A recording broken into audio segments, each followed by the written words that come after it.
Welcome to movies रिकैप्ड।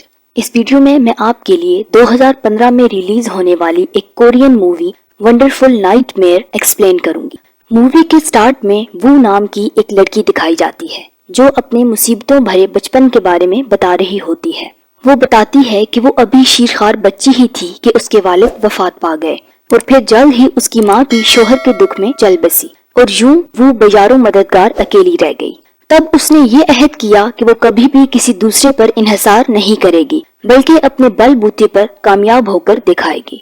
अगले scene में movie flash होकर प्रेजेंट में आती है जहां हम देखते हैं कि वू ने अपना अहद पूरा कर दिखाया है और अब वो एक कामयाब वकील है जो 6 फिगर माहाना कमा रही है और मुश्किल से मुश्किल केस भी पूरे एतमाद से डिफेंड करने की अहल होती है। एक रोज अमीर कंपनी HK ग्रुप का चेयरमैन उसके पास आता है और पता चलता है कि उसके बेटे ने हाल ही में एक लड़की के साथ ज्यादती की है और वो चाहता है कि वो उसके बेटे का दिफा करे। ये जानने के बावजूद कि लड़का मुजरिम है, बड़ी रकम की ऑफर पर वो ये केस लेने के लिए तैयार हो जाती है।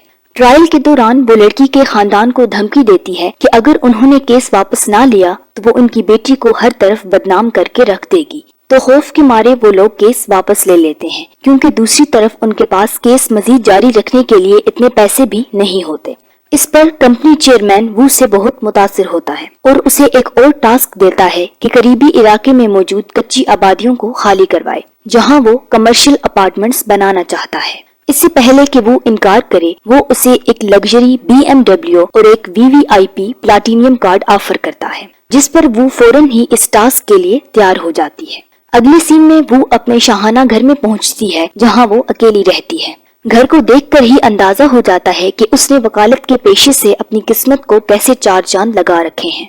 कुछ देर के बाद वो अपनी नई कार में उस जगह पहुंचती है जहां उसने अपने वालिदैन की निशानियां संभाल रखी हैं। वापसी पर वो बहुत तेज स्पीड से कार चला रही होती है कि अचानक उसके सामने बिल्ली आ जाती है और बिल्ली को बचाने के चक्कर में कार बेकाबू होकर रोड की रीलिंग से जा टकराती है। अगले सीन में जब वू को होश आती है तो वो खुद को जन्नत में पाकर कंफ्यूज हो जाती है और फौरन वहां मौजूद रिसेप्शनिस्ट की तरफ जाती है। तो रिकॉर्ड चेक करने पर रिसेप्शनिस्ट को एहसास होता है कि उनसे गलती हो गई है और पता चलता है कि वू को तो 2054 में मरना था। तो वो शिकायत लिए जन्नत के डायरेक्टर मिस्टर किम के पास जाती है जो उससे मुआजरत करता है कि उनसे गलती हो गई है और वो इसे अपना रिकॉर्ड दुरुस्त करने की मुद्दत तक कॉन्ग के नाम से बतौर हाउस वाइफ जिंदगी की ऑफर करता है, मगर वो बतौर हाउस वाइफ जिंदगी जीने से इनकार कर देती है। ताहम जब डायरेक्टर उसे बताता है कि यही वाहिद तरीका है जिससे वो दोबारा जमीन पे लौट सकती है तो वो हिचकिचाते हुए मान जाती है। अगले सीन में वू की आंख खुलती है तो वो खुद को एक अजनबी से अपार्टमेंट में पाती है जो किसी मिडिल क्लास फैमिली का लग रहा होता है। वो फौरन से उठकर आईना देखती है तो अपनी शक्ल देखकर चीखने लगती है। उसकी आवाज सुनकर उसका शौहर संग आता है जिसे देखकर वो और ऊंचा चिल्लाने लगती है। इसके बाद वो वहीं पड़ी संग के साथ अपनी शादी की तस्वीरें देखती है तो उसे याद आता है कि वो यहाँ कांग की जगह लेने आई हुई है।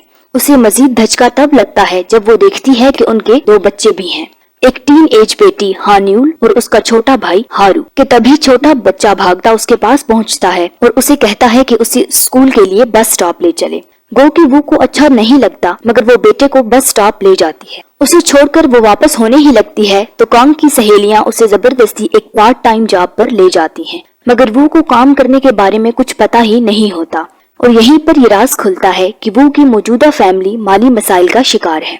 बाद में वो औरतें एक रेस्टोरेंट जाती हैं और वहाँ गपशप के दौरान वो को याद दिलाती हैं कि कैसे संग से उसने कम उम्री में ही शादी कर ली थी। ये सब वो हैरानगी से सुन रही होती है। उसे उनके खाने भी अच्छे नहीं लगते। तभी उसकी तबीयत खराब होने लगती है तो वो बाथरूम की तरफ भागती जहाँ उसका सामना मिस्टर किम से हो जाता है जो उसे वार्निंग देता है कि वो कांग की जिंदगी बदलने की कोशिश ना करे बल्कि जितना जल्द मुमकिन हो खुद को कांग की जिंदगी में एडजस्ट करे। मगर वो जल्द ही इस जिंदगी से तंग आकर शाहाना जिंदगी गुजारने का फैसला करती है। वो सुपरमार्केट जाती है और वहाँ से वो कुछ खाने का महंगा सामान लेती है, मगर जब काउंटर पे पेमेंट करने लगती है तो उसके कार्ड की लिमिट ही खत्म हो जाती है। रात को संग उसके पास आता है और उससे प्यार करने की कोशिश करता है जिस पर वो गुस्से हो जाती है और उसे इल्जाम देने लगती है कि उसने एक कम उम्र लड़की से शादी की और फिर उसे बच्चे पैदा करने पर भी मजबूर किया। वो संग को बाजुओं से मरोड़कर बेड पे दे मारती है और फिर उसे वकील की तरह लेक्चर झाड़ने लगती है। ये सब देखकर संग दंग रह जाता है कि उसमें कौन सी बला आ गई।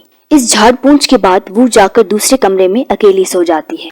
अगले रोज वो अपने पुराने अपार्टमेंट में जाती है, वहाँ से VVIP कार्ड लेती है जो उसे HK कंपनी के चेयरमैन ने दिया था, और फिर एक फैंसी कपड़ों वाले स्टोर से अपने लिए महंगे कपड़े लेती है। मगर जब पेमेंट करने लगती है तो कार्ड पर उसकी बजाय कांग का नाम आ जाता है, हालांकि उसके सिग्नेचर भी मैच नहीं करते, जिस पर कैशियर को शक गुजरता है कि शायद वो कोई इम्पोस्टर है। ताहम इसके बावजूद वो उसे जाने देती है। अगले सीन में संग काम से घर वापस पहुंचता है तो वू के पास जाता है, जहां पहले वो तस्लीम करता है कि उसने एक कम उम्र लड़की से शादी की, मगर फिर गुस्से से बताता है कि इस शादी के लिए उसे वू ने ही तो मजबूर किया था। इसके बाद जब वो बेडरूम में दाखिल होता है तो वू के लाए महंगे कपड़े देखकर दंग रह जाता है कि ये कहाँ से लाई। वो उसे पूछ ही रहा होता है कि पुलिस पहुंच जाती है और वू को पकड़कर ले जाती है। पुलिस स्टेशन पर उसे बताया जाता है कि उसने VVIP कार्ड चुराया है। ताहम उसका शोहर उसका पुरजोर दिफा करता है। वो कानून की मुख्तलिफ शिकों के हवाले ऐसे देता है जैसे वो कोई तजुर्बाकार वकील हो। तो यहाँ पर ये राज खुलता है कि संग भी उसी स्कूल में पढ़ता रहा है जिसमें वू ने पढ़ा था। ताहम माली मुश्किलात की वजह से संग को तालीम अधूरी ही छोड़ना पड़ी थी। वो पुलिस वालों से कहता है कि उसकी माली तंगी को देखते हुए उसके ख्याल में ये कार्ड उसके दोस्त सिंग ने उसकी बीवी के बैग में डाल दिया होगा। पुलिस ऑफिसर्स इसकी थ्योरी पर मुतमईन नहीं होते, ताहम चूंकि उनके पास कार्ड चोरी का भी कोई ठोस सबूत नहीं होता तो वो उन्हें जाने देते हैं। वहाँ से निकलकर संग अपनी बीवी से पूछता है कि उसका किसी के साथ अफेयर तो नहीं चल रहा, जिस पर वो नफी में जवाब देती है और हैरानकुन तौर पर वो इसकी बात पर यकीन भी कर लेता है और जाने से पहले उसके सर पे प्यार से अपना हाथ रब करता है, जिस पर वो हैरान खड़ी सोचती रह जाती है क्योंकि उससे पहले कभी किसी ने इतनी चाहत से उसका सर ना छुआ था। अगले सीन में वू के सामने मिस्टर किम जाहिर होता है और उसे मुलामत करता है कि सिर्फ 48 घंटों के अंदर ही वो एक परफेक्टली खुशगवार शादी को तबाह करने ही वाली थी, और जाने से पहले वो उसे वार्निंग देता है कि वो अपनी फैमिली के साथ ताल्लुकात अच्छे रखे वरना वो इसे वापस ले जाएगा। अगले सीन में संग वू को उसके साथ डिस्ट्रिक्ट ऑफिस में पार्टी पे चलने का कहता है। पहले तो वो हिचकिचाती है, मगर फिर उसे मिस्टर किम की बात याद आती है तो वो तैयार हो जाती है। पार्टी के लिए वो वैसा ही खूबसूरत ड्रेस पहनती है जैसा वो अपनी पिछली जिंदगी में पहना करती थी, जिस पर संग उसे देखता ही रह जाता है। वहाँ पहुंचकर संग इसे चीफ डिस्ट्रिक्ट ऑफिसर से मुतारिफ करवाता है और वो तीनों बातें करने लगते हैं। मौका गनीमत जानकर संग सबवे के गिर्द बैरियर बनाने का अपना प्लान पेश कर देता है, मगर इसका बास चुई इस प्लान की मुखालफत करता है और इसकी बजाय फुटपाथ को रेनोवेट करने की तजवीज देता है कि उससे पैसों की भी बचत होगी। बाद में डिनर करते वक्त वो अपने शोहर को सपोर्ट करती है और डिस्ट्रिक्ट ऑफिसर को कायल करने की कोशिश करती है कि बैरियर बनाना ज्यादा सूदमंद रहेगा, जिसकी आवाम को फौरी जरूरत भी है, जबकि फुटपाथ को रेनोवेट करने की कोई वजह ही नहीं बनती जो पहले ही अच्छी कंडीशन में है। इस पर चुई बहुत गुस्सा होता है, लिहाजा वो डिनर के बाद इन मियां बीवी से मिलता है और संग का मजाक उड़ाता है कि वो अपने दिफा के लिए बीवी को लेकर आया है, मगर संग उसकी इस बात का कोई जवाब नहीं देता और गुस्से में होती बीवी का बाजू पकड़कर जाने लगता है। मगर जब चुई उसकी बीवी को बिच कहकर पुकारता है तो संग का मीटर घूम जाता है और वो मुड़कर चुई के मुंह पर इतनी जोर से मुक्का जड़ता है कि चुई का जबड़ा इस्त्री कर रखता है।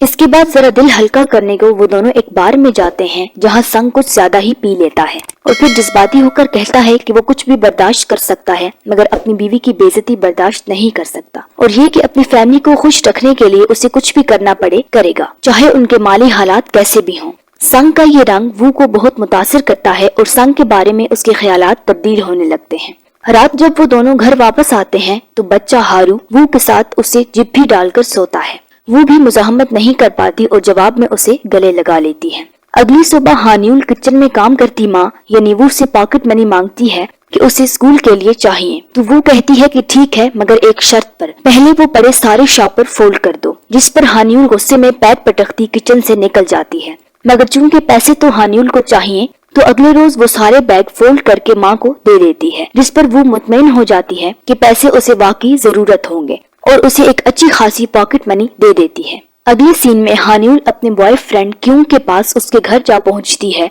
चूंकि क्यूंग के वालिदैन घर में नहीं होते तो वो उसके करीब होने लगता है, मगर हानिउल को ये सब अच्छा नहीं लगता और वो पीछे हट जाती है कि तभी हानिउल की नजर कैमरे पर पड़ती है और वो देखती है कि क्यूंग का दोस्त उसकी रिकॉर्डिंग कर रहा है। तो खौफजदा हानिउल वहाँ से भागने लगती है, मगर क्यूंग उसे बालों से पकड़कर वापस घसीट लेता है। अगले सीन में तबाह हाल हानिउल वक्त से पहले ही घर आ जाती है और सीधी कमरे में जाकर खड़ाक से दरवाजा बंद कर देती है। वो को बेटी के इस अचानक गैर मामूली बिहेवियर पर झटका लगता है। वो उसके कमरे में जाती है तो उसके चेहरे पे खराशें देखकर शॉक हो जाती है और उससे पूछती है कि मुझे बताओ क्या हुआ है, तुम्हारी ये हालत किसने। तो हानिउल उसे बिलाखिर सब कुछ बता देती है। वो को ये सब सुनकर बहुत दुख होता है, ताहम वो बेटी को तसल्ली दिलासा देती है कि वो देख लेगी। अगले रोज हानिउल को लिए स्कूल प्रिंसिपल के ऑफिस पहुंचती है, जहां क्यूंग और इसका वकील भी मौजूद होते हैं। वो को चूंकि सारे कवानीन का मुकम्मल नॉलेज होता है तो वो उन्हें गिन गिन कर बताती है कि क्यूंग को इस जुर्म पर कौन कौन सी सजाएं हो सकती हैं। ताहम क्यूंग का वकील बिल्कुल भी क्यूंग का दिफा नहीं करता। वो उससे साफ कहता है कि वो लोग कंपनसेशन ले लें और इस मामले को यहीं दफन कर दें। ये सुनते ही वो बाथरूम की तरफ भागती है और वहाँ जाकर रोती और वो सारे करप्ट केसेस याद करती है जो उसने बतौर वकील निपटाए थे। और यहीं पर ही ये राज खुलता है कि क्यों वही लड़का है जिसका केस वो ने मूवी के शुरू में लिया था। कि तभी उसे ढूंढती हानिउल उसके पास पहुंचती है और मशवरा देती है कि उन्हें ये केस डिसमिस कर देना चाहिए, क्योंकि उनके माली हालात ऐसे नहीं कि वो ये केस लड़ सके। मगर वो ये केस जीतने का तहिया कर लेती है और बेटी का हाथ पकड़े वापस प्रिंसिपल के ऑफिस आती है, जहां लड़के का चालाक वकील वू को फिर से वर्गलाने की कोशिश करता है और कहता है कि केस करने से क्यों पर कोई असर नहीं होगा, क्योंकि वो तो मुल्क से ही बाहर जा रहा है।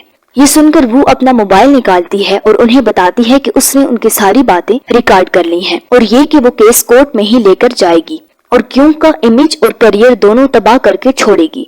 जिस पर क्यों मुश्तइल हो जाता है और वो को मुलामत करते हुए उसकी तरफ लपकता है, तो वो उसे बालों से पकड़कर फर्श पर दे मारती है और उसे माफी मांगने पर मजबूर कर देती है। जिस पर एक तरफ जहां हानिउल हैरान होती है, वहीं पर माँ को उसका ऐसे दिफा करते देखकर उसे फख्र भी होता है। इसके बाद वो एक आम हाउस वाइफ की तरह घर के सारे काम करने लगती है और बच्चों के साथ भी खूब एंजॉय करती है। तभी एक रोज अचानक मिस्टर किम उसके सामने आ जाता है और उसे बताता है कि वो 1 हफ्ते में मरने वाली है। वो उसकी मिन्नत करती है कि वो अब इन बच्चों की माँ है, उसे मारकर बच्चों को माँ से महरूम ना किया जाए। मगर किम कहता है कि इस पर वो कुछ नहीं कर सकता। अगले सीन में जब वो हारू को स्कूल से लेकर आ रही होती है तो वो यकदम बेहोश होकर गिर जाता है। वो लोग फौरन उसे अस्पताल पहुंचाते हैं, जहां कुछ टेस्ट करने के बाद डॉक्टर्स उन्हें बताते हैं कि हारू को एक मौरूसी बीमारी है, जिसकी वजह से उसको नजर का मसला हो रहा है। ये सुनकर वो को याद आता है कि उसकी माँ को भी यही मसला था, तो उसे एहसास होता है कि हारू को ये बीमारी उस ही से विरासत में मिली होगी। अगले रोज हारू का ऑपरेशन होता है। फिक्रमंद संग और वो ऑपरेशन थिएटर के बाहर बैठे इंतजार कर रहे होते हैं कि अचानक मिस्टर किम पहुंच जाता है और वो को बाहर ले जाता है। वो उसे बताता है कि उसकी मौत का दिन आ गया है, लिहाजा वो कुछ ही देर में एक कार एक्सीडेंट में मरने वाली है। फिर वो उसे एक कार में बैठने को कहता है, मगर वो कहती है कि उसे अपनी फैमिली को आखिरी बार गुड बाय करने का वक्त दिया जाए, लेकिन मिस्टर किम नहीं मानता। ताहम वो के बहुत ज्यादा इसरार पर वो उसे इजाजत दे देता है। वक्त कम होने के बायस वो अंदर की तरफ भागती है, हानिउल को खूब गले लगाकर मिलती है और उसे कहती है कि वो अपने ख्वाबों की तकमील के लिए मेहनत जारी रखे। अगले सीन में वो हारू के कमरे में दाखिल होती है और नम आंखों के साथ उसे बताती है कि वो कुछ वक्त के लिए कहीं दूर जा रही है। ये सुनकर बच्चा भी जज्बाती हो जाता है और माँ से कहता है कि वो जल्द वापस आए, मगर वो इस बात का जवाब दिए बगैर ही बाहर चली जाती है। आखिर में वो संग से मिलती है और उसे बच्चों का बहुत ज्यादा ख्याल रखने का कहती है और फिर वहाँ से बाहर निकलकर गायब हो जाती है। अगले सीन में वो लंबे कोमा से जागती है और हॉस्पिटल की तरफ भागती है, जहां हारू दाखिल था। मगर हारू ना तो उसे हॉस्पिटल में मिलता है, ना ही उनके अपार्टमेंट में और ना ही स्कूल बस में। यहाँ पर मूवी फ्लैश फॉरवर्ड होकर 1 महीना आगे जाती है, जहाँ वो अपना अपार्टमेंट तब्दील करने का फैसला करती है और अपना सामान पैक करने लगती है कि उसी दौरान उसे एक पुरानी फोटो एल्बम मिलती है।